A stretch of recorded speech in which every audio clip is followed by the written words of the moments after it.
আমাদের বাংলাদেশের একজন বুজুর্গ আলেম আছেন, হযরত মাওলানা মুফতি নজরুল ইসলাম কাসিমি দামাত বারাকাতুহুমুল আলিয়া।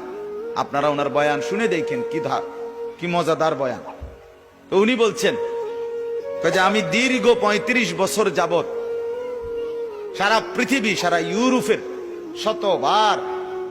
শতবার পৃথিবীর বিভিন্ন দেশ উনি সফর করে। উনি এমনি তো ব্যক্তিগতভাবে পৃথিবীর সব অনেক অগণিত দেশ উনি সফর করছেন, করে থাকেন সব সময় এখনো।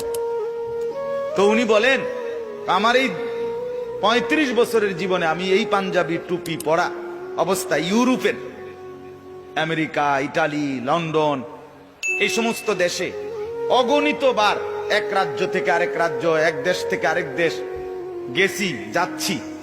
কিন্তু আমি উনি বলেন আমি